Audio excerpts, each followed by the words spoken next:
Hello students.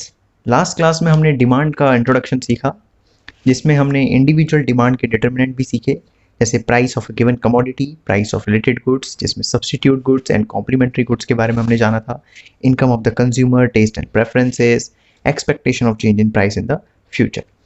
आज हम market demand के डिटर्मिनेंट्स को सीखेंगे। आइए देखते हैं।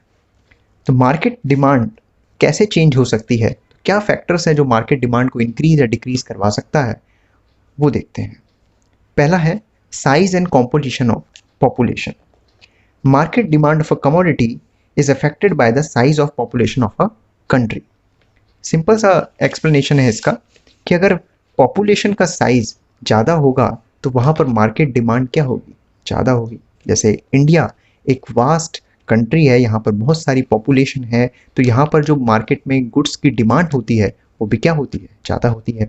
तो increase in the population raises the market demand. अगर पॉपुलेशन इंक्रीज होगी तो मार्केट डिमांड क्या होगी, वो भी इंक्रीज होगी।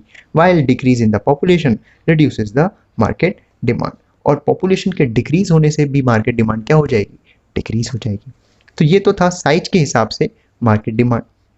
वैसे ही कॉम्पोजिशन ऑफ पॉपुलेशन के हिसाब से भी मार्केट डिमांड इफेक्ट होती है। कॉम्पोजिशन का मतलब होता है the ratio of females, children, old people, male, ये सारे मतलब एक पॉपुलेशन के अंदर कितने मेल्स हैं, कितने फीमेल्स हैं, कितने ओल्ड पर्सन हैं, कितने चिल्ड्रन हैं, उसके हिसाब से भी किसी भी कमोडिटी की डिमांड इंक्रीज या डिक्रीज होती है। जैसे अगर मैं बात करूं कि जो बेबी प्रोडक्ट्स हैं, अब बेबी प्रोडक्ट्स की जो डिमांड होगी वो नंबर ऑफ चिल्ड्रन के हिसाब से ही तो होगी। जो छोटे बच्चे हैं उनके हिसाब से ही बेबी प्रोडक्ट की डिमांड होगी। ये तो नहीं कि मेल, फीमेल या ओल्ड पीपल बेबी प्रोडक्ट की डिमांड करेंगे। वैसे ही जो फीमेल के प्रोडक्ट्स होंगे उनकी डिमांड फीमेल के पॉपुलेशन के हिसाब से डिपेंड होगी। तो कॉम्पोजिशन ऑफ पॉपुलेशन भी एक फैक्टर है जो मार्केट डिमांड को इफेक्ट कर सकता है। सेकेंड जो फैक्टर है वो है सीजन एंड वेदर।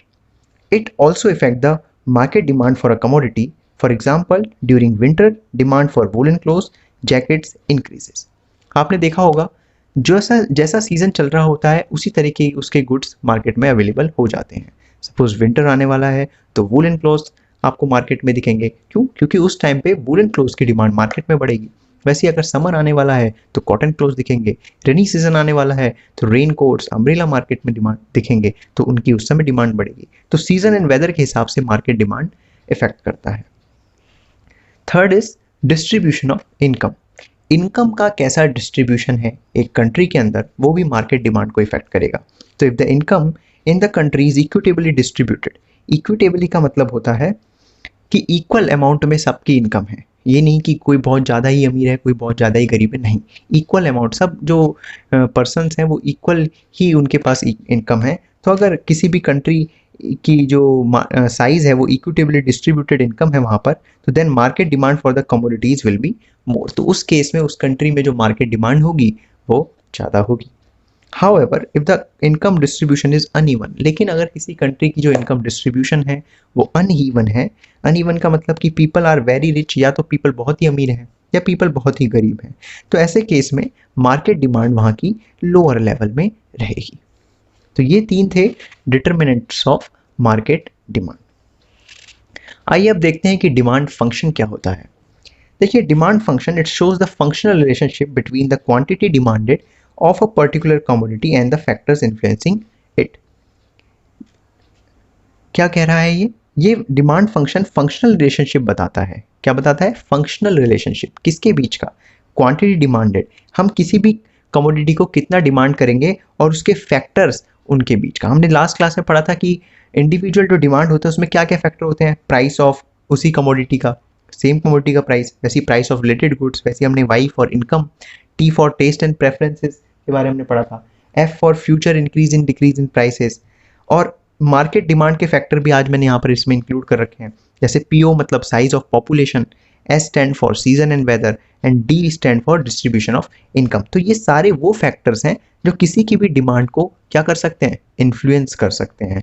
तो ऐसा जो रूप में ये लिखा गया है इसी को हम क्या बोलेंगे, डिमांड फंक्शन। तो ये दर्शा रहा है कि डी एक्स, एक्स मतलब कोई भी कमोडिटी, तो इसकी डिमांड किस पर डिपेंड होंगी, इन सारे फैक्टर्स पर डिपेंड होंगी। आइए अब सीखते हैं what is demand schedule.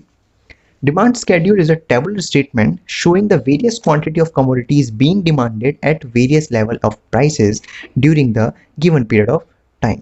Demand schedule क्या है? डिमांड स्केड्यूल एक टेबुलर स्टेटमेंट है जहां पर किसी भी कमोडिटी के प्राइस और डिमांड को लिखा गया है कि कितने कितने प्राइसेस पर कितनी कमोडिटी आप डिमांड कर रहे हैं। जैसे आप देख सकते हैं कोई कमोडिटी एक्स है, यहाँ पर जब उसके प्राइस 5 थे तो हम उसकी डिमांड 1 करते थे, 1 यूनिट मांगते थे।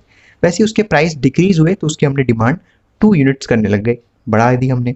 वैसे और प्राइस कम हुए तो उसकी और डिमांड बढ़ाई। वैसे साइमल्टेनियसली प्राइस कम होते जा रहे हैं तो हम उसकी डिमांड भी क्या कर रहे हैं? बढ़ाते जा रहे हैं। तो इसी को जब मैंने टेबुलर फॉर्म में शो करा तो यही डिमांड स्केड्यूल होता है।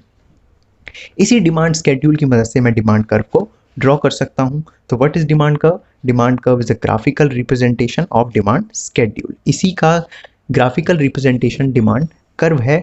It shows the inverse relationship between the quantity demand and the price. ये क्या दर्शाता है? ये इनवर्स रिलेशनशिप शो करता है। आपने देखा प्राइस कम हो रहे थे, डिमांड बढ़ रही थी, तो ये इनवर्स रिलेशनशिप शो करा।